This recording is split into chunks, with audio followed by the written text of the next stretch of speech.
MM theory भी कहते हैं सर इसको। और आज हम इसका वर्जन पढ़ने जा रहे हैं विदाउट टैक्सेस वाला, ठीक है जी, जब कोई टैक्स ना हो। ठीक है, जरा सा बैकग्राउंड में जाते हैं सर। MM थ्योरी की क्या ज़रूरत पेश आई जबकि हमारे पास ट्रेडिशनल थ्योरी मौजूद है। ठीक है जी, ट्रेडिशनल थ्योरी में क्या था कि जब कंपनी लोन लेती है, डेट लेती है, फाइनेंस लेती है सर, फाइनेंशियल रिस्क अपना इंक्रीज करती है, तो इनिशियली वैक नीचे आता है, लेकिन फिर एक्सट्रीम लेवल ऑफ गियरिंग पे वैक दोबारा बढ़ना शुरू हो जाता है और कंपनी की मार्केट वैल्यू नीचे आना शुरू हो जाती है। तो दोनों एक्सट्रीम्स पे नहीं रहना। वो थ्योरी कहती थी कि नो डेट या एक्सट्रीम लेवल ऑफ डेट दोनों कंपनी के लिए डेट्रामेंटल है, दोनों पे कंपनी की मार्केट वैल्यूज कम और वैक ज्यादा होता है। तो दरमियान में कोई ऐसी पोजीशन ढूंढनी है जहां कंपनी का वैक सबसे कम आ सके। ठीक है, MM थ्योरी दो ऐसे लोगों की थ्योरी है, मोडिग्लियानी एंड मिलर। ये 1948 और 50s एंड 60s इस वक्त के बड़े जबरदस्त मैथमेटिशियन और इकोनॉमिस्ट थे। इन्होंने जो है वो उस वक्त की मॉडर्न बैंकिंग को काफी प्रमोट किया और एक थ्योरी पेश की, दो थ्योरीज पेश की, MM theory with taxes, without taxes, फिर इनकी एक और ऑफशूट थ्योरी थी डिविडेंड रेलेवेंस की। लेकिन इन्होंने बड़ा काम किया और आज के दौर में भी इनकी काफ़ी सारी चीज़ों को जो है वो यूज़ किया जाता है एज अ बेंचमार्क। ठीक है जी, एज अ लोएस्ट बेस के तौर पे यूज़ किया जाता है। उस बेस के ऊपर भी डिफरेंट थ्योरीज जो है वो डेवलप की जाती हैं। तो आज के दौर में भी आप CFA का करिकुलम उठाएं, आप जो है वो FRM पढ़ें, ठीक है ना, जितनी फाइनेंस से रिलेटेड क्वालिफिकेशन सब में आपको MM थ्योरी एक लाजमी आंसर के तौर पे नजर आएगा। ठीक है जी, लेकिन साथ में वो बताएंगे भी कि यार ये थ्योरीज गलत हैं, पास्ट की थ्योरीज हैं, मॉडर्न ये होता है, लेकिन बेस वर्क इन्हीं का ऐसा। ठीक है, अब ये थ्योरी थी क्या, सुनिएगा जरा दोस्त। इन्होंने क्या किया, इन्होंने कहा जनाब एक कंपनी है जिसने जिसने क्या किया सर, जिसके पास इक्विटी मौजूद है, और सुनना, 100 रुपए की, डेट है ही नहीं इसके पास। ठीक है जी, इस कंपनी की टोटल मार्केट वैल्यू 100 रुपए। ठीक है, इस कंपनी ने क्या किया, लोन ले लिया। सर पहले एक काम कर लेते हैं और भी एक चीजें डाल, इसका के है 16%, KD तो कुछ नहीं है, वैक भी कितना भैया, सर इसका वैक भी 16% ही है, क्योंकि कंपनी के पास 100% इक्विटी है। मैं इसको नाम दे रहा हूं सर अनगेयर्ड पोजीशन। अनगेयर्ड का मतलब है इसके पास कोई लोन कुछ भी नहीं है। अब इसने पहली दफा लिया लोन, इसने लोन लिया 20 रुपए का। सर MM थ्योरी ये कहती है कि अगर इसने लोन लिया 20 रुपए का और इसने लोन उठा के पे कर दिया शेयर होल्डर्स को कि तुम लोग लो और जाओ यहां से, तुम लोग ये पैसा लो और जाओ यहां से, ठीक है जी, और इक्विटी होल्डर पैसे लेके चले गए। इन्होंने कहा भाई इक्विटी होल्डर की वाकई इक्विटी 20 रुपए से कम हो जाएगी। सर ट्रेडिशनल थ्योरी ये नहीं कहता, ट्रेडिशनल थ्योरी कहती है कि जनाब जब आप लोन लेते हो तो उसका इफेक्ट कॉस्ट ऑफ इक्विटी पे पड़ता है, कॉस्ट ऑफ इक्विटी से मार्केट वैल्यू निकलती है। इसने कहा नहीं, इसने कहा लोन लेने से कंपनी की मार्केट वैल्यू अनचेंज रहती है, पहले भी 100 थी अब भी 100 है। डेट लेने से, फाइनेंशियल रिस्क ऊपर नीचे करने से कंपनी की मार्केट वैल्यू तब्दील नहीं होती। ये इस बंदे का, इन दो लोगों का कॉल था कि मार्केट वैल्यू चेंज नहीं होती। आपने एक सोर्स ऑफ फाइनेंस से 200 रुपए लिए, 20 रुपए लिए, दूसरे को दे दिए, इससे कौन सी कंपनी की मार्केट वैल्यू बढ़ रही है, ये इनका कहना था। अब मुझे एक बात बताएं, अज्यूम करें कि कॉस्ट ऑफ डेट 10% है, तो कॉस्ट ऑफ इक्विटी कितनी होगी कि कंपनी का वैक भी अनचेंज रहे। इन्होंने कहा जनाब जब आप लोन लेते हो तो कंपनी की मार्केट वैल्यू में, ओवरऑल मार्केट वैल्यू में कोई तब्दीली नहीं आती है, और कंपनी का वैक भी जितना था उतना ही रहता है, उसमें भी कोई तब्दीली नहीं आती है। और कॉस्ट ऑफ इक्विटी अपने आप को ऐसे एडजस्ट करती है कि कंपनी का ओवरऑल वैक बरकरार रहा है।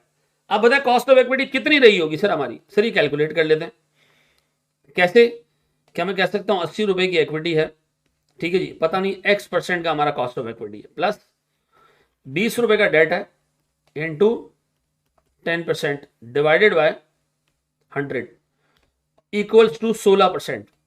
मैं कह रहा हूं जी कंपनी का डेट इक्विटी रेशियो चेंज होने से दो चीजें तब्दील नहीं हो रही, कंपनी की मार्केट वैल्यू भी और कंपनी का वैक भी।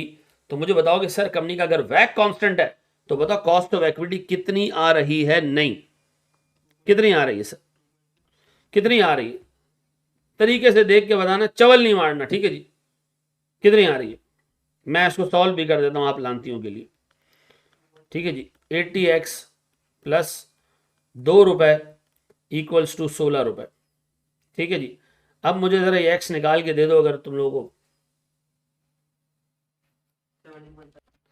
सर ये आ रहा होगा 17.5 5%। अब बता हुआ क्या सर? हुआ ये कि केई ने अपने आप को ऐसे एडजस्ट किया कि हमारा ओवरऑल वैक अनचेंज रहा। इसका मतलब ये कहता है कि जी फाइनेंशियल रिस्क एक ऐसा रिस्क है जिससे ना मार्केट वैल्यू में तब्दीली आती है ना कंपनी का वैक चेंज। हाँ केई चेंज होता है, फाइनेंशियल रिस्क बड़ा को हमारा शेयर होल्डर जरूर चिल्लाएगा, लेकिन शेयर होल्डर ऐसे चिल्लाएगा कि कंपनी की मार्केट वैल्यू क्या रहा है? अनचेंज। वैक क्या रहा है? अनचेंज।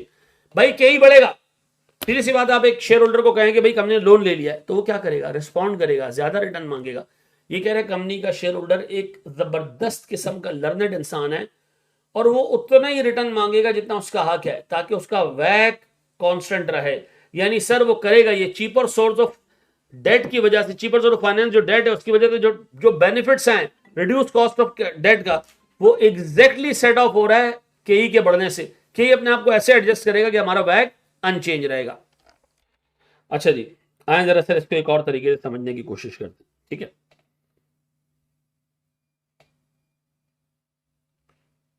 माशाल्लाह। सर ये एक मुर्गी है, ये एक अंडा देती है,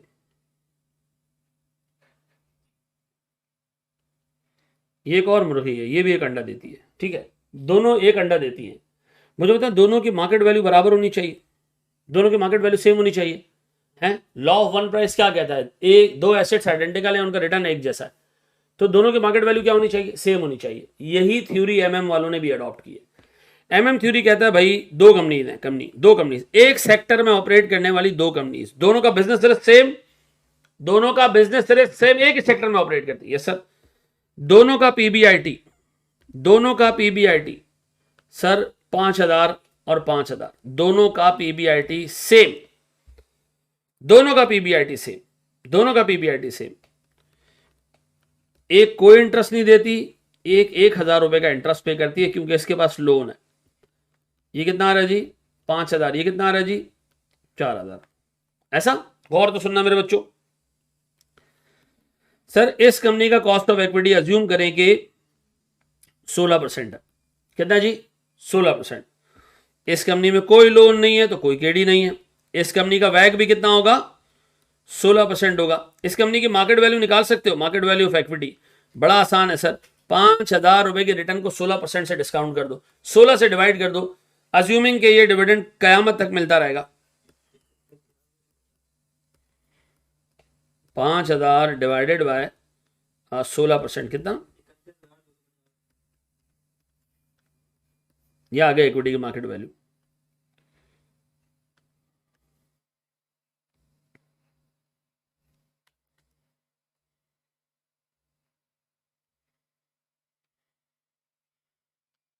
$31,250। अच्छा इसके पास डेट तो कोई नहीं है सर, इसकी मार्केट वैल्यू टोटल है 31,250। ऐसा एमएम थ्योरी पता है क्या कहती है? एमएम थ्योरी दो बातें करती है। एमएम थ्योरी कहती है कि अगर दो कंपनीज का पीबीआईटी सेम, दोनों कंपनीज का पीबीआईटी सेम, तो दोनों कंपनीज की मार्केट वैल्यू भी सेम। उसने कहा एक सेक्टर में ऑपरेट करने वाली दो कंपनीज अगर बराबर रिटर्न दे रही हैं, यानी सर अपने शेयर होल्डर और डेट होल्डर को मिला के बराबर 5,000, एक कंपनी 5,000 पूरे शेयर होल्डर्स को दे रही है, एक कंपनी 5,000 के दो हिस्से बना रही है, कुछ डेट को दे रही है, कुछ इक्विटी होल्डर्स को दे रही है। दोनों का डिस्ट्रीब्यूशन स्टेक होल्डर्स के लिए, शेयर होल्डर्स के लिए, स्टेक होल्डर्स के लिए दोनों का डिस्ट्रीब्यूशन बराबर है, दोनों मुर्गियां सेम अंडे देती है, दोनों की मार्केट वैल्यू क्या होनी चाहिए? सेम होनी चाहिए। This is what MM thinks, ठीक है जी, या एमएम थॉट, ठीक है जी। इन्होंने कहा जी हमारा डेट है, अज्यूम करें जी 10,000 रुपए का, तो बताएं हमारी इक्विटी कितनी होगी? Balancing figure 21,250। भाई वैक कितना होगा? कंपनी बी का वैक कितना होगा? दोनों सेम सेम इंडस्ट्री में ऑपरेट करती है, वैक कितना होगा? अगर डेट है तो ज्यादा होगा या कम होगा? सर एमएम थ्योरी कहता है दोनों कंपनीज अगर एक सेक्टर में ऑपरेट करती हैं दोनों का वैक बराबर होगा। फिर अब बताएं इसका केडी अगर 10% है प्यारे बच्चों, तो केई कितना होगा? हाँ जी, केई कितना होगा? बड़ा आराम से निकाला जा सकता है सर। 21,250 का पता नहीं क्या रेट होगा, प्लस 10,000 इंटू 10% डिवाइडेड बाय 31,250 बराबर है 16%। जी क्या आ रहा है? 18.82, 18.82। ऐसा सर अब मुझे एक बात बताएं, अब इस थ्योरी को सामने रखें। ये थ्योरी कहती है कि जनाब ये कंपनी अपनी सारी अर्निंग्स डिविडेंड के तौर पे दे देता है, ये बंदा अपनी सारी अर्निंग्स डिविडेंड और इंटरेस्ट के तौर पे दे देता है, और दोनों का रिटर्न बराबर है, दोनों एक ही सेक्टर में ऑपरेट कर रही हैं। उसने कहा दोनों एक सेक्टर में ऑपरेट कर रही हैं तो फाइनेंशियल रिस्क दोनों का कुछ भी हो, पैसे कहीं से भी आ रहे हो, दोनों कमाते एक जितना है, दोनों का पीबीआईटी एक जितना है, दोनों का सर बिजनेस रिस्क एक जैसा है, दोनों एक ही सेक्टर में ऑपरेट करती हैं, एक सेक्टर में ऑपरेट करती हैं, बिजनेस रिस्क सेम है, पीबीआईटी सेम है, तो उसने कहा दोनों की मार्केट वैल्यू भी सेम होगी, दोनों की मार्केट वैल्यू में कोई डिफरेंस नहीं है। इन दो लोगों का अल्टीमेट ऑब्जेक्टिव क्या था? लोन लेने से कोई रिस्क नहीं बढ़ता, सिर्फ शेयर होल्डर्स के लिए रिस्क बढ़ता है, लेकिन शेयर होल्डर अब उस रिस्क को ऐसे ऐसे उसके अगेंस्ट कॉम्पनसेशन मांगते हैं कि वैक ओवरऑल क्या रहता है, कंपनी का सेम रहता है, कंपनी की ना मार्केट वैल्यू गिरती है ना मार्केट वैल्यू बढ़ती है। बताएं इसमें लोन लेने का फायदा क्या है? कोई फायदा नहीं है। लोन लेने से ना तो वैक गिरेगा ना मार्केट वैल्यू बढ़ेगी, अनचेंज रहेगी। ठीक है जी सर, अगर आप इसको कॉपी कर लें, पहले ये कॉपी कर लें सर, रोकें यहां पे, कॉपी करें, फिर सर आप ये कॉपी कर लें सर, रोकें, कॉपी करें, फिर आप सर ये कॉपी कर लें, रोकें, कॉपी करें, और फिर सर आप ये कॉपी कर लें वर्किंग को, और इसके बाद मैं आपसे डिटेल में इसको डिस्कस करता हूं एक एक पॉइंट को कि एमएम ने क्या 4 प्रोपोजिशंस दिए हैं और उनका मतलब क्या है और उनको कहां हमने यूज करना है। ठीक है जी, इसको अच्छे तरीके से कॉपी करें सर। अच्छा जी सर, एक स्टेप आगे जाते हैं हम जनाब। सर मैं आपको दे रहा हूँ एक छोटा सा क्वेश्चन, आपने मुझे उसमें निकाल के देना है कि कॉस्ट ऑफ इक्विटी क्या है। ठीक है जी, कितनी होनी चाहिए सर। पहले तो आप सबसे पहले एक काम करें, एक छोटा सा मॉडल आपके सामने रख रहा हूँ, ये हमारी किताब का ही है, ठीक है, आपके सामने वहाँ से कॉपी कर रहा हूँ सर। ये है हमारे पास इक्विटी और डेट, यही सर उठा रहा हूँ, ठीक है। यहाँ ला के सर इसको मैं टीप रहा हूँ सर। यह आपके सामने एक सवाल है, वो कह रहे जी अज्यूम करें कि कंपनी का कॉस्ट ऑफ इक्विटी 15% है जब कंपनी के पास कोई भी डेट नहीं है। अब एक काम करें, टेबल पूरा करके दें। टेबल क्या है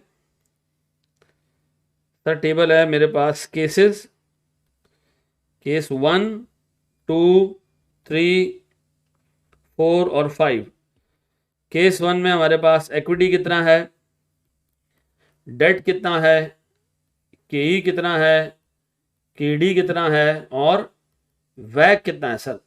सर पहले वाले केस में मेरे पास इक्विटी है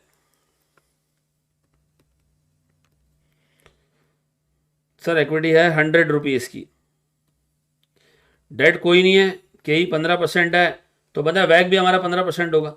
अब कैलकुलेटर हाथ में रखना है सर, अगर ये 80 हो जाए ये 20 हो जाए, वैक आपने अनचेंज रखना है। एमएम थ्योरी कहती है वैक अनचेंज रहेगा। अब बताओ, केडी एग्जामिनर आपको कह रहे हैं 10% है, एमएम थ्योरी ये कहती थी अजीब एक बात कि भाई जितनी भी कंपनीज है मुल्क में, चाहे किसी सेक्टर में भी ऑपरेट करती हो, उनको लोन एक ही रेट पे मिलेगा। अजीब बात है नहीं है? छोटी कंपनी, बड़ी company, risky company, less risky company, profitable company, loss making company, उसका सबको एक रेट पे लोन मिलेगा। अजीब अजम्पशन, इससे ज्यादा अजीब अजम्पशन बताऊं? उनकी अजीब अजम्पशन ये है कि एक बैंक में आप जाके पैसे रखवाओ, वो आपको 10% दे रहा है, आप बैंक से लोन लो वो भी आपको 10% भी लोन देगा। इसका मतलब है डिपॉजिट रेट और लेंडिंग रेट सेम है। यानी इनकी थ्योरी इतनी बकवास थी उस वक्त कि इन्होंने इतनी वाहियात किस्म की अजम्पशन डाली उसमें, लोन लेने देने का रेट सेम, दुनिया की हर कंपनी के लिए रेट सेम। उन्होंने कहा बैंक सूद नहीं देता, बैंक सिर्फ टाइम वैल्यू मनी पे कॉम्पनसेशन देता है। ठीक है जी, वो डिपॉजिटर रखवा के जाता है, उस पर देता है और सर लेंडर से ले लेता है, बैंक का अपना कोई रोल नहीं है सर। फजूल अजम्पशन, इररेलेवेंट अजम्पशन। एक बैंक का एग्जिस्टेंस सर उसके प्रॉफिट से, वो कमाएगा तो कुछ देगा ना आगे। डिपॉजिट और लेंडिंग रेट सेम हो गया, तबाह हो गया सब, मतलब बैंक फिर कमाएगा कहां से? तो सर याद रखिएगा, इसकी अजम्पशन ये थी कि एक तो केडी आपका अगर 10% है ना, तो दुनिया के मतलब हर मुल्क में हर कंपनी का कॉस्ट ऑफ डेट 10% ही होगा, अनचेंज रहेगा, ये सेम रहेगा तमाम कंपनीज के लिए, चाहे वो जितना भी लोन ले लें, छोटी बड़ी company, risky, less risky, profitable, non profitable, Karachi वाली, लाहौर वाली, इस्लामाबाद वाली, न्यूयॉर्क वाली, इंटरनेशनल हो, कुछ भी हो, केडी सबका सेम रहेगा। ये एक अजीब अजम्पशन थी। खैर चलो आगे बढ़ते हैं। मुझे बताएं सर इसमें केई कितना आएगा? सर 16.25। ये एक फंक्शन से आप निकाल लो सर, इसी तरह रख के निकाल लो जैसे हमने यहाँ निकाला था ये वाला। ऐसा मैं आपको टाइम दे रहा हूं सर, मुझे बताएं तीसरे केस में क्या होगा। सर यहाँ हो गई 50, ये भी हो गया 50। सर ये अगर 15% है और ये 10% है तो ये कितना होगा? ये 20% होगा फिर। ऐसा व्हाट इफ के सर हमारे पास इक्विटी 30 हो, डेट 70 हो, और ये हमने अब भी 15% ही रखना है बैक, क्या आ रहा है फिर देखें। केडी 10% ही है, बताएं अब इसमें केई कितना आएगा?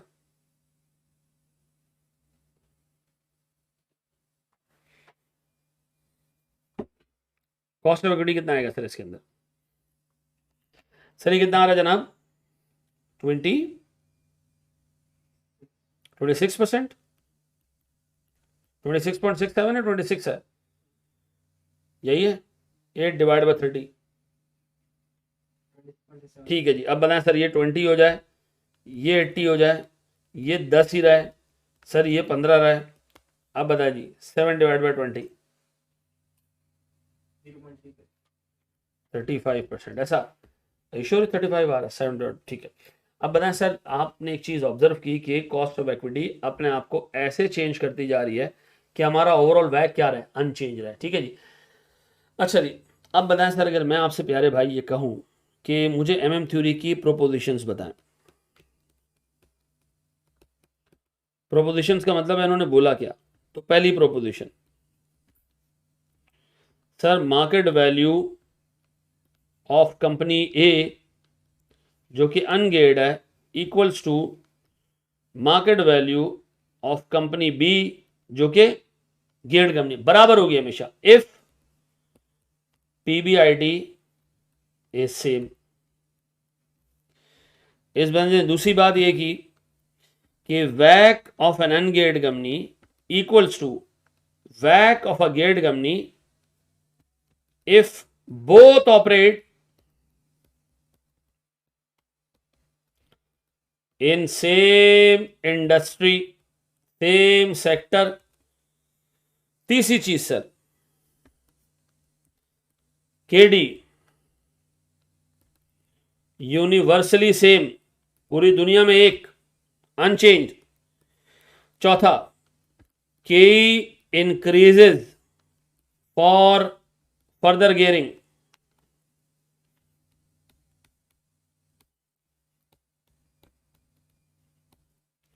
K increases for further gearing in such a way that WACC remains constant। ऐसा इस बंदे ने क्या कहा? इस बंदे ने कहा जनाब companies operating in same sector, WACC will be same for all the companies। WACC will be same for all the companies if they are operating at in same sector। ऐसा सर इसको नोट करें, शाबाश। अच्छा जी sir एक छोटा सा function हम develop करते हैं सर। देखें ये बंदा ये बातें कर रहा है, मैं फिर इसको एक और एंगल से भी देखता हूं सर। ये बंदा कह रहा है जनाब सेम सेक्टर में, सेम सेक्टर है सर, 3 कंपनीज हैं ए बी सी, एक ही सेक्टर में, इक्विटी और डेट। सर एक के पास 100% इक्विटी है, एक के पास 20% इक्विटी है, 20% डेट है, 80% इक्विटी है। एक के पास 50% डेट है, 50% इक्विटी है। एक के पास जो है वो 20% इक्विटी है, 80% डेट है। मुझे बताएं सर अगर इसका वैक 20% है तो बता इसका वैक कितना होगा? कितना होगा वैक इसका? 20% ही होगा। इसका वैक भी कितना होगा? 20% होगा। इसका वैक भी कितना होगा? 20% होगा। यानी एक इंडस्ट्री में ऑपरेट करने वाली सारी कंपनीज का वैक बराबर होगा, पक्का।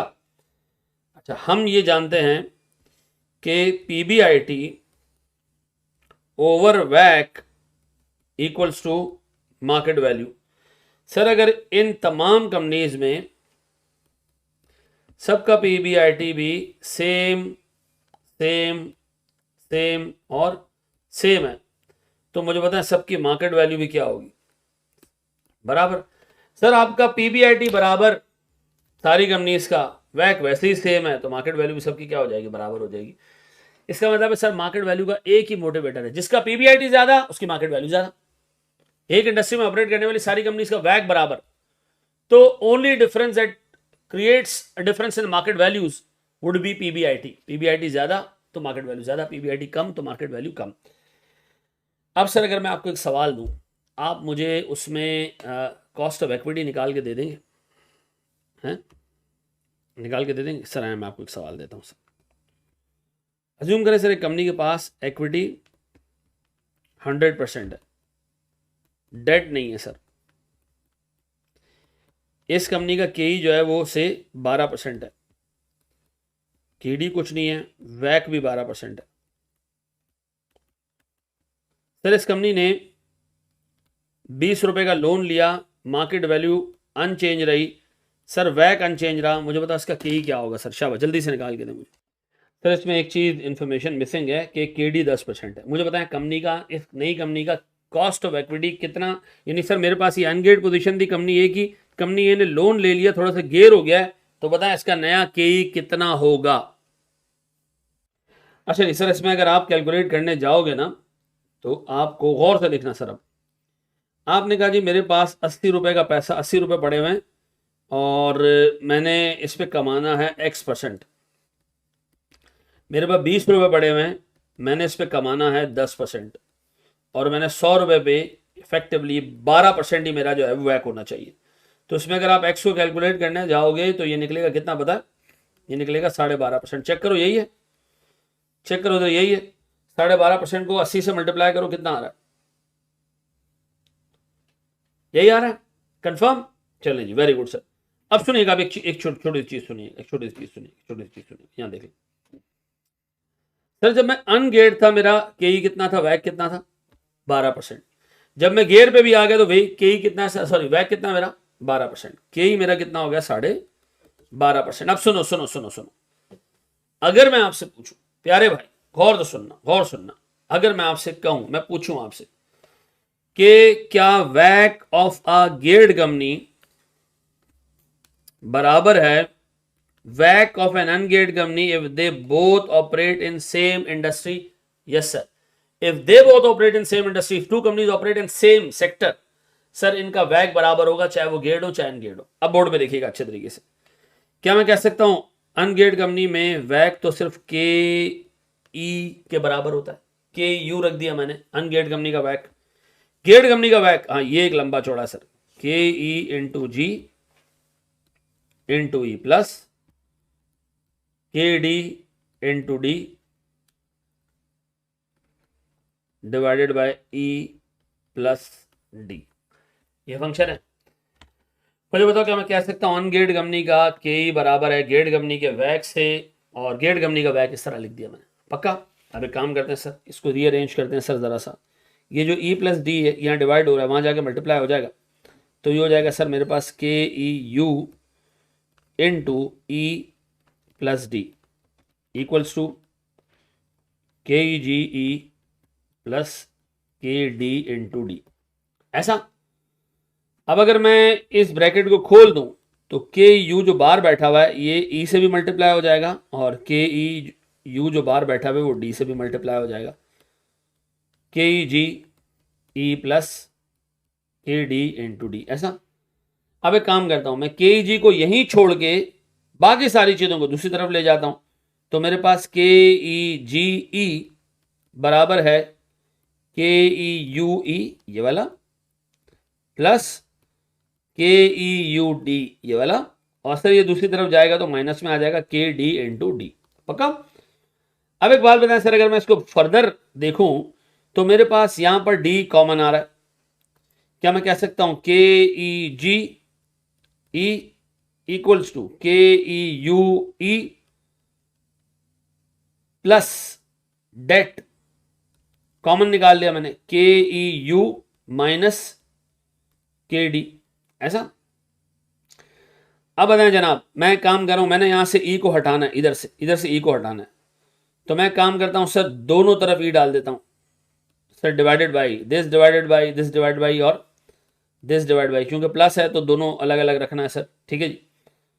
अब बताएं, ये ई से कैंसिल हो गया, ये ई से कैंसिल हो गया, और मेरे पास बच क्या आ गया, के E G equals to K E U plus D के ई यू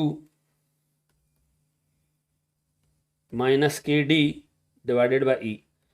तो अगर मैं इसको और अच्छे तरीके से लिखूं तो क्या मैं कह सकता हूं K E G equals to K U plus K U minus K D multiply by D over E. ऐसा इसका मतलब है गेट कंपनी का के ई बराबर होता है एक अनगेट कंपनी के के ई से, और साथ में रिस्क प्रीमियम। रिस्क प्रीमियम का मतलब है आपको एडिशनल रिटर्न मिलेगा के U minus K D, depending कि आपने कितना डेट लिया। जितना ज्यादा डेट उतना बड़ा रिस्क प्रीमियम। ऐसा एक काम करते हैं, ऊपर वाला सिनेरियो इस पे अप्लाई करते हैं। बताएं जी, मेरे पास डेट और इक्विटी कितनी है, 80 और 20, के यू कितना है 12%। एक काम करते हैं सर, मुझे चाहिए के ई जी, यानी गेट कंपनी का के ई चाहिए मुझे। के U S 12% plus 12% minus K D 10% multiply by sir मेरे पास डेट कितना है सर 20, इक्विटी कितना है जी 80। मुझे बताओ कि के ई जी कितना है सर यहाँ पे, गेट कंपनी का के ई कितना है, गेट कंपनी का के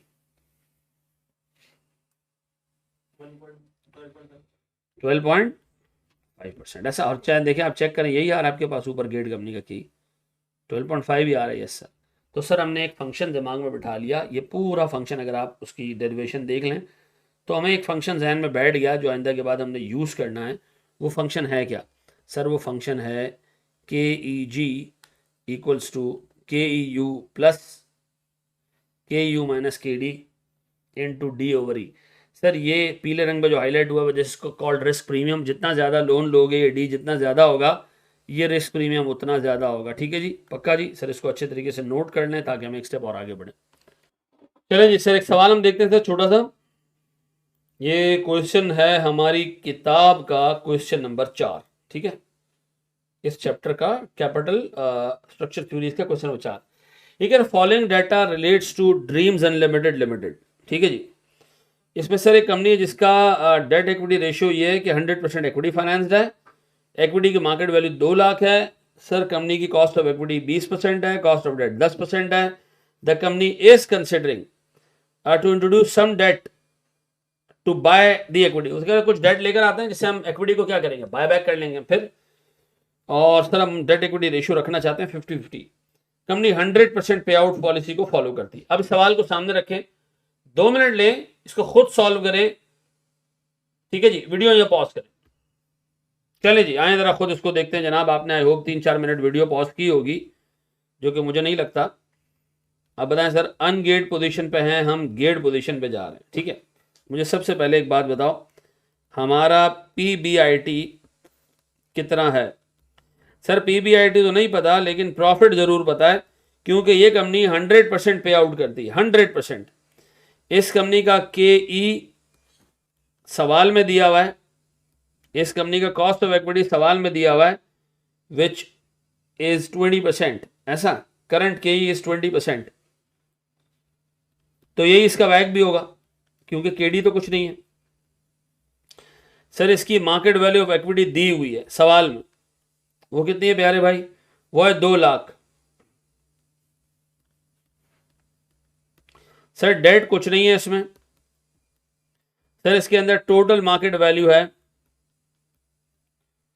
2 लाख रुपए की। ये कंपनी पहली दफा लोन लेने जा रही है। सर लोन कितना लेने जा रही है, लोन लेने जा रही है 50-50 करना चाह रही है। सर हम इतना लोन लें कि हम शेयर होल्डर्स को पे बैक कर दें। सर 1 लाख का लोन लिया।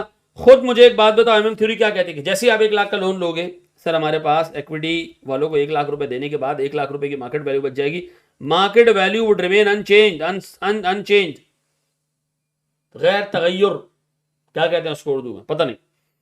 सर हमारा पीबीआईटी कितना रहा है पास्ट में। सर अगर मैं 20% का केई और 2 लाख रुपए का ये रखूं तो मेरे पास अराउंड कुछ 40,000 रुपए का ये बनता है। सर इंटरेस्ट कोई नहीं था। अब बताएं सर, पीबीआईटी तो अनचेंज रहेगा लोन लेने के बाद भी। हाँ लेकिन अगर अब आपके पास सर लोन का इंटरेस्ट रेट आ जाए 10% का,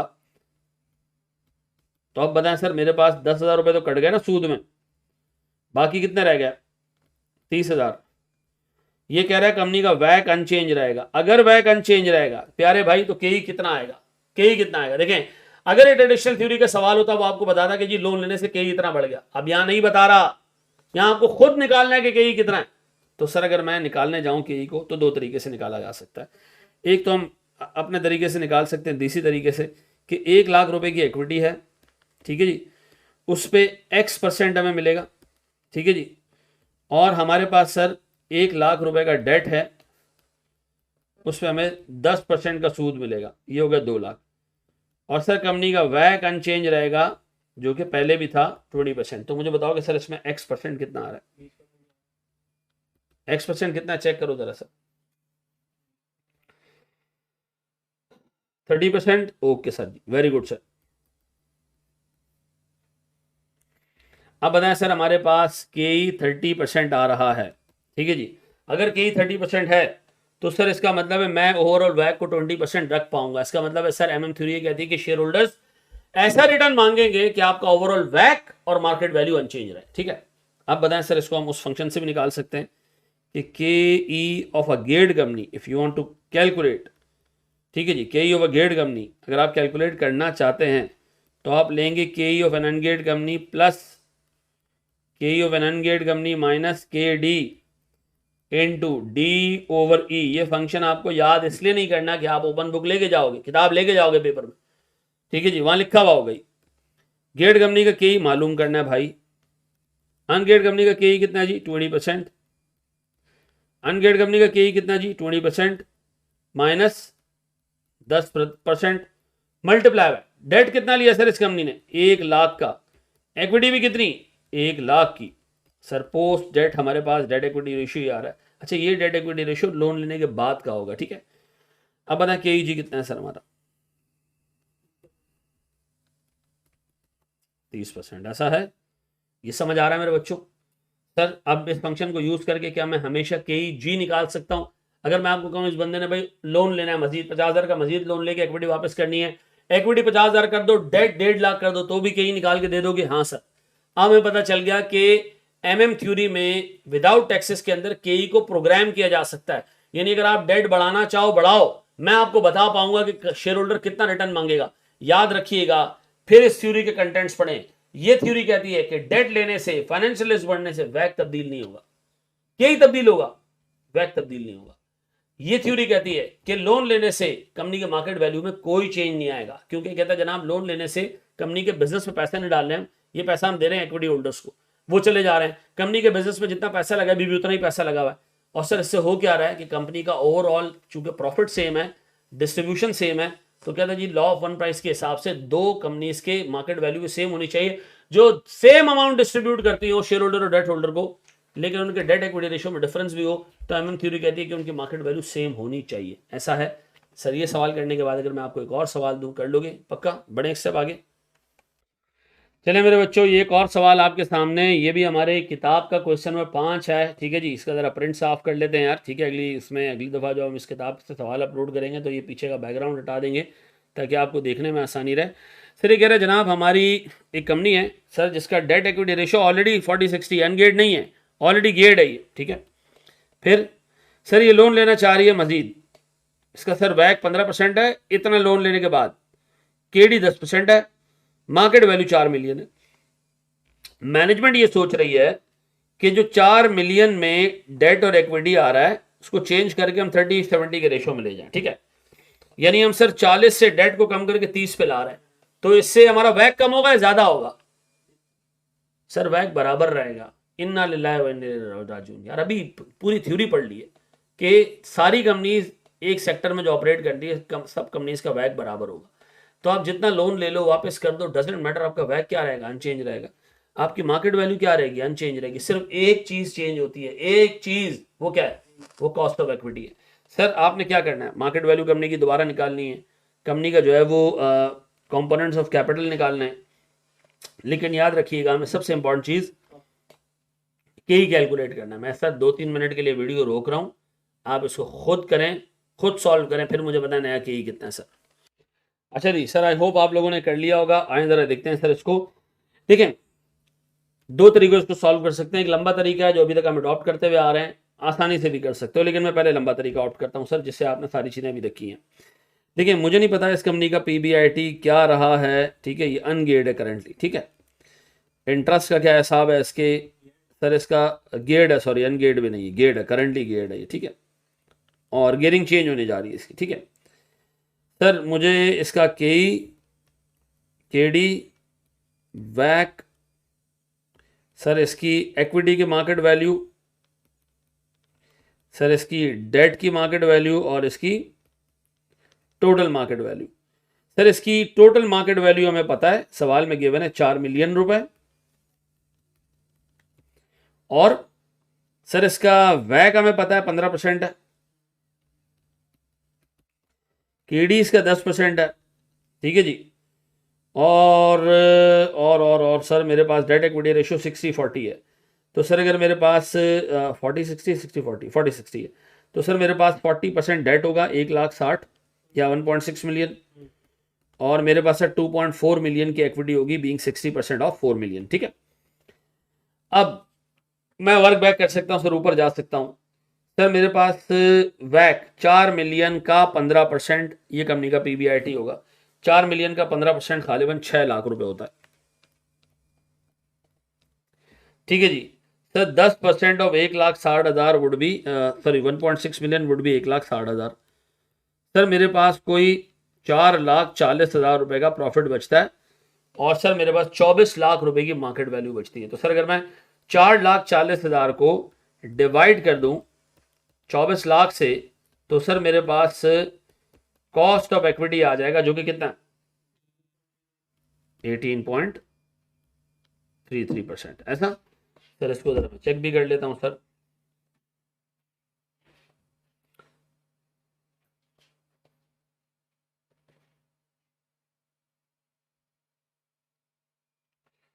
सर मेरे पास 4,40,000 डिवाइडेड बाय 24 लाख, ये आता है मेरे पास 18.33, ठीक है जी। अब मैं सोच रहा हूं सर इसको एक दूसरे तरीके से भी कर सकते हैं। सर मुझे एक बात बताएं, इसी इंडस्ट्री में अगर एक अनगेट कंपनी हो, उसका केई कितना होगा, अनगेट कंपनी का वैक कितना होगा इसी इंडस्ट्री की, 15% ही होगा। तो क्या मैं कह सकता हूं कि since वैक of a gate company equals to वैक of N अनगेट company and वैक of N अनगेट company equals to it's के ई, तो क्या मैं कह सकता हूं के ई यू बराबर है 15%, और क्या मैं कह सकता हूं कि के ई जी अगर मुझे मालूम करना है तो के U plus K U minus K D into D over ई, डी कितना जी 16 लाख डिवाइडेड बाय 24 लाख, के ई जी निकालोगे इसमें कितना आ रहा है,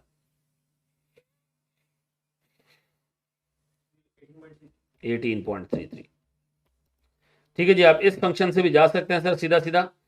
अच्छा जी, अब बताएं जी, अब मैं इसको मिटा रहा हूं सर, मुझे बताएं अब कंपनी सोच रही है कि जी मैं इस डेट इक्विटी रेशियो को चेंज करूं, ठीक है जी। मैं लेके जाऊं इसको, मैं लेके जाऊं सर इसको किस पे, मैं लेके जाऊं सर इसको इसी 4 मिलियन को, डेट इक्विटी रेशियो चेंज करने से मार्केट वैल्यू चेंज नहीं होती, सेम रख रहा हूं मैं यहां पे, ठीक है। डेट इक्विटी रेशियो अब हो जाएगा सर 70-30, तो 70 हो जाएगा 2.8 मिलियन, इक्विटी हो जाएगी 30 हो जाएगा सर मेरे पास डेट 12 लाख या 1.2 मिलियन। सर वैक हमारा अनचेंज रहेगा, सर केडी हमारा अनचेंज रहेगा, और सर अब बताएं सर मेरे पास ये अनचेंज रहेगा 6 लाख। सर 12 लाख पे 10% के हिसाब से 1,20,000 का सूद हो जाएगा, तो 4,80,000 मेरे पास सर टोटल डिस्ट्रीब्यूटेबल इनकम आ जाएगी शेयर होल्डर्स को। अब मुझे बताओगे सर मेरा यहाँ पर के ई कितना आ रहा है, आसानी के लिए सर अगर आप दूसरे तरीके से भी निकालना चाहें तो निकाल सकते हैं, अदरवाइज आप ऐसे भी कर सकते थे कि के ई जी बराबर है 15% plus 15% minus 10%, now the debt is only 1.2 million divided by 2.8 million. बताएं के ई जी कितना आ रहा है सर इसमें, थोड़ा सा कम होना चाहिए, दिमाग में रखना है, कितना जी,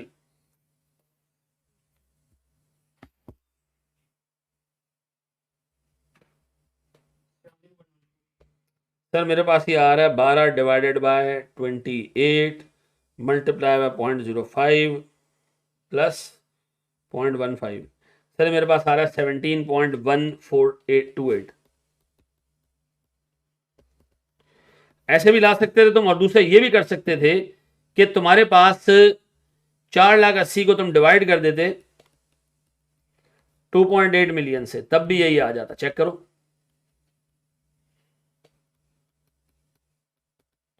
4,80,000 divided by market value of equity. Clear है ये? सर देख लेंगे इसको, मैं इसको मिनिमाइज कर रहा हूं, आप इसको अच्छे तरीके से ग्रास्प करें, कॉपी करें, देखें इस सवाल, ये आपका सवाल है, ठीक है जी। यहाँ पॉज करें, देखें सवाल को, फिर इस वीडियो को यहाँ पॉज करें, देखें इसके सोल्यूशन को, फिर इसके वीडियो को यहाँ पॉज करें और फर्दर सोल्यूशन देख लें, ठीक है जी। बड़े हम एक स्टेप आगे सर। चलें सर, एक छोटा सा क्वेश्चन, एक छोटी सी इलस्ट्रेशन और है, ये भी हमारी किताब बीएफडी की किताब का पार्ट है सर। ये रहा बीएफडी की किताब में, ये आ रहा है पेज नंबर 232 पे। ये बाद में चेंज भी होगा, अगली अटेम्प्ट में हम शायद किताब को सिग्निफिकेंटली चेंज भी करें, तो ये इस वक्त है, मे भी आगे जाके इसकी पोजीशन चेंज हो जाए, होगा जरूरी है इंशाल्लाह, ठीक है जी। अब बताएं जी, मेरे पास सर एक कंपनी है, अज्यूम करें सर इसका केई है 16%, इसका केडी तो कोई नहीं है, अगर ये लोन लेती तो 10% होता केडी, ठीक है।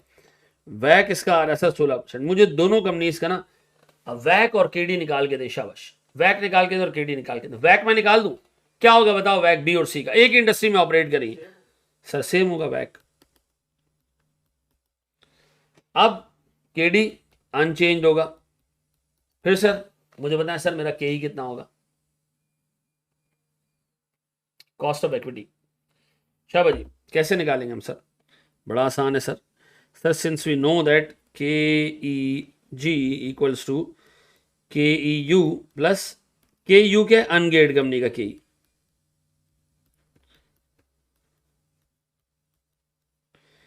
सर के यू कितना है 16% प्लस डेट कितना है सर मेरे पास, डेट पहले वाले केस में है सर 20/80। बताएं मेरे पास के क्या आ रहा है, के ई ऑफ द गेट company which contains a loan element of 20%,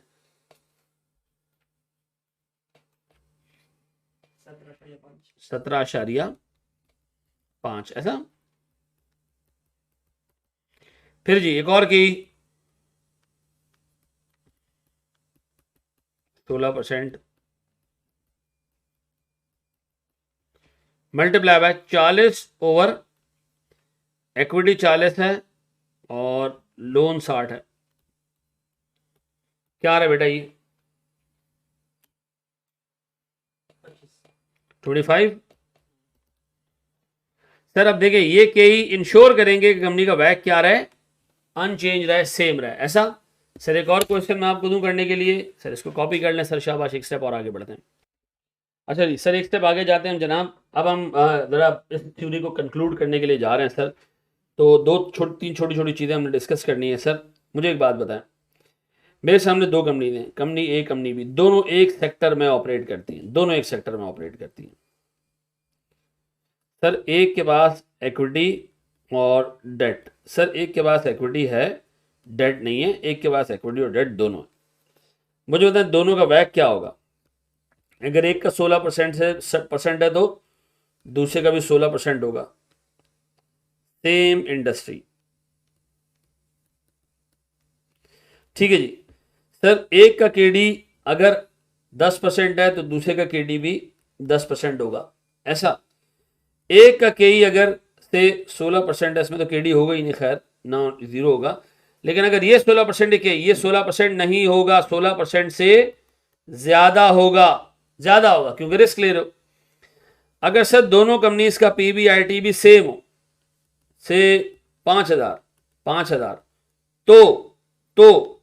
तो देन दोनों की मार्केट वैल्यू भी क्या होगी, सेम। अगर एक का पीबीआईटी सर 10,000 होता और दूसरे का पीबीआईटी 5,000 है, तो सर इसकी वैल्यू डबल होगी, डबल, इसकी वैल्यू सिंगल होगी, ऐसा। सर क्यों?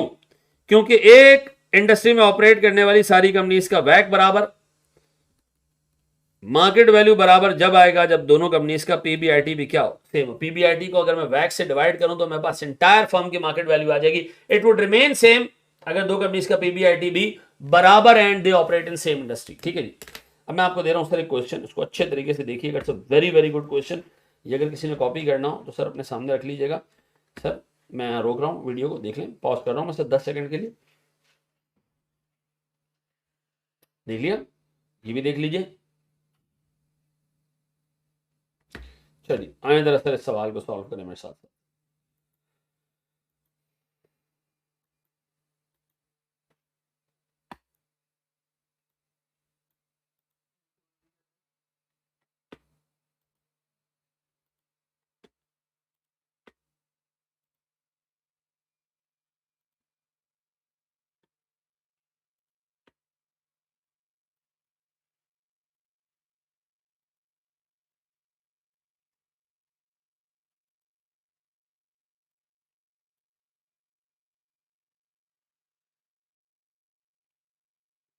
सर मैं इसको रीड कर रहा हूं। Company A and B both are in steel manufacturing business for the last many years. क्या दोनों कंपनी एक सेक्टर में ऑपरेट कर रही है? यस। क्या दोनों कंपनीज का वैग बराबर होगा? यस। ठीक है जी। सर एक का पीबीआईटी 1,640,000 है कंपनी बी का, which is 1.6 multiple of company A, जिसका पीबीआईटी 1.6 टाइम्स, बी का 1.6 टाइम्स ज्यादा, ए का कम है। ठीक है सर। बी का कॉस्ट ऑफ इक्विटी 34% है, वैल्यू ऑफ इक्विटी 1 मिलियन है, बी का वैल्यू ऑफ डेट 1.1 मिलियन का है। दोनों कंपनीज 100% पे आउट पॉलिसी ऑप्ट करती हैं। कॉस्ट ऑफ डेट दोनों कंपनीज का 10% है। मुझे ए और बी का पता है क्या क्या चाहिए? ए और बी का मुझे चाहिए profit before interest and tax. ठीक है जी, टैक्स तो है ही नहीं, प्रॉफिट बिफोर इंटरेस्ट, फिर इंटरेस्ट, फिर प्रॉफिट आफ्टर इंटरेस्ट, फिर के डी, वैक, market value of equity, market value of debt और टोटल मार्केट वैल्यू। सर ये आपने मुझे बताना है कंपनी ए और कंपनी बी दोनों का। ठीक है जी। ये 6 चीजें, 9 चीजें आपने मुझे बतानी है। ये आपके सामने सवाल है सर। रोकें इस वीडियो को यहीं और करें सर इसको सॉल्व, और फिर मुझे बताएं कि क्या हिसाब किताब बन रहा है। अच्छा रियाएं जरा इसको सॉल्व करें जनाब। सर सबसे पहले तो जो जो चीजें दी हुई हैं उसको ले लेते हैं। सर एक का पीबीआईटी है 6,40,000। ठीक है जी, हो गया 6,40,000। इसका पीबीआईटी 1.6 टाइम्स कम है, तो उसको डिवाइड कर दें 1.6 से, कितना आ जाएगा? 4 लाख। इनकी मार्केट वैल्यूज में भी यही इसी रेशियो से डिफरेंस होगा, क्योंकि अगर दोनों का पीबीआईटी सेम होता मार्केट वैल्यूज भी सेम होती। बी की चूंकि पीबीआईटी ज्यादा तो मार्केट वैल्यू 1.6 टाइम्स ज्यादा भी होगी। ठीक है जी सर। फिर कॉस्ट ऑफ इक्विटी बी के 34% है। ठीक है जी। फिर sir market value of equity 1 million है। किसकी है भाई market value of equity? Sir B की market value of equity is 1 million. अच्छा 1 मिलियन की मार्केट वैल्यू 34 मिलियन का के मल्टीप्लाई करूं तो सर मेरे पास डिविडेंड आ जाएगा कितने का? सर 3,40,000 का। अगर 3,40,000 का डिविडेंड है तो बैलेंसिंग फिगर 3 लाख रुपए की हमारे पास इंटरेस्ट रहा होगा। फिर वो कह रहे जी केडी हमारे पास 10% है। अगर केडी 10% है तो प्यारे भाई केडी 10%, 3 लाख के केडी पे 10%, तो इसका मतलब मेरे पास लोन की मार्केट वैल्यू 3 लाख रही होगी, 3 मिलियन रही होगी सॉरी। और अगर इसको मैं सेट करूं तो सर 4 मिलियन रुपए की मेरे पास टोटल इक्विटी आ रही है, और ये 1.6 टाइम ज्यादा है ए के मार्केट वैल्यू से। तो उसको अगर मैं डिवाइड करूं सर 1.6 से, तो देखो क्या आएगा, 4 मिलियन को 1.6 डिवाइड करो,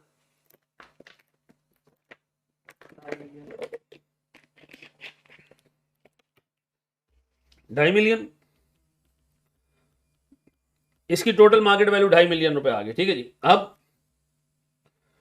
वो कह रहा है भैया market value of debt of A is 1 million. भाई इसका जो डेट है ये 1 मिलियन है, तो बताएं इसकी इक्विटी कितनी होगी? Balancing figure 1.5 million. ठीक है जी। अब मुझे बताएं सर इसका केडी 10% ही होगा। अगर इसका केडी 10% है तो सर सूद 1 लाख है। सूद 1 लाख है तो सर मेरे पास ये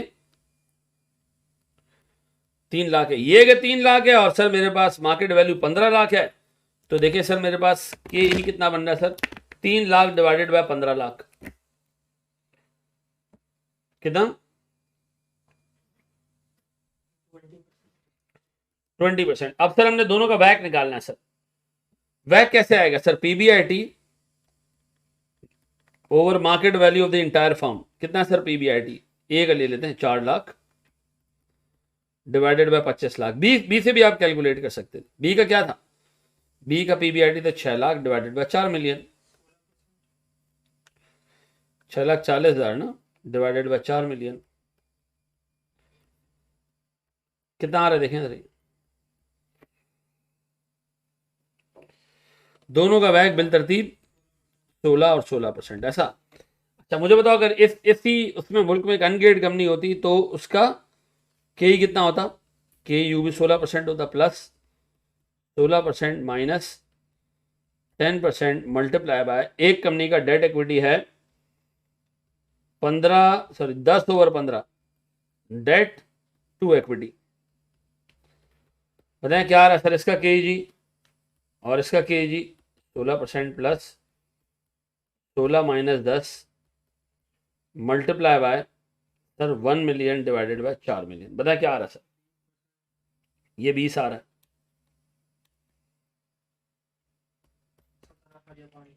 और ये कितना आ रहा है? दोबारा देख लो सर, हमारे पास डेट कितना है इसमें? सॉरी, डेट हमारे पास 3 है, 3 है, सॉरी। क्या आ रहा है? कितना? दोबारा देखें सर, 3/4 था ये।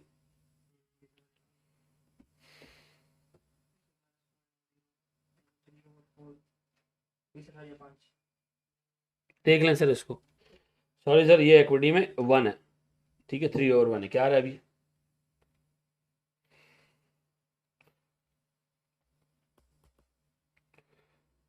%34 बिल्कुल सही है, ठीक है जी। तो सर ये आपने देख लिया, सारा हमने अप्लाई कर लिया। सर अगर इस पूरे लेक्चर की अगर मैं समरी यहाँ लिखूँ, ठीक है जी, तो समरी में सर सबसे पहले कह रहा है जनाब, कंपनीज तो मैं ऐसे कर लेता हूँ सर।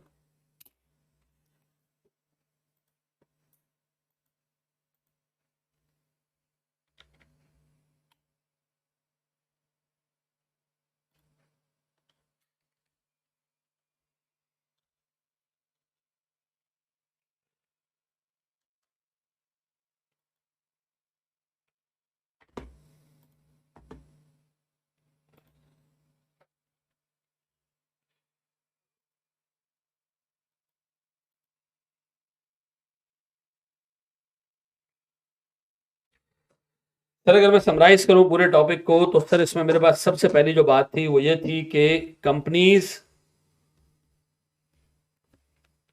ऑपरेटिंग इन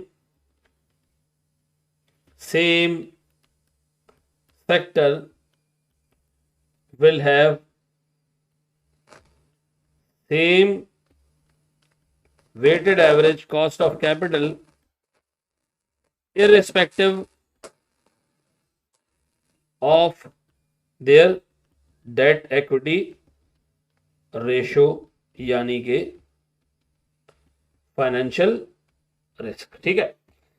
नंबर 2, वैक is not affected by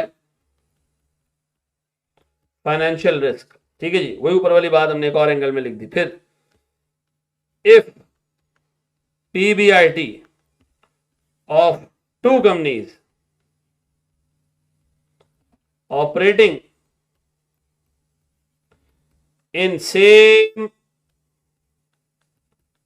sector their market values will be same। चौथी चीज sir, cost of equity of गेट कंपनी को मॉडल किया जा सकता है ऐसा जी। सर आई होप ये पूरा लेक्चर आपको समझ में आ गया होगा। इसकी एक एक चीज आप उठा के देख लेंगे सर। कहीं पर भी मसला हो तो sir I am just call away, just text away, आप मुझसे कंसल्ट कर सकते हैं। हम अगली क्लास में इंशाल्लाह ताला एमएम थ्योरी विद टैक्सेस को शुरू करेंगे। जब तक के लिए इजाजत दीजिए। अल्लाह हाफिज, अल्लाह निगहबान। Thank you very much. अस्सलाम वालेकुम।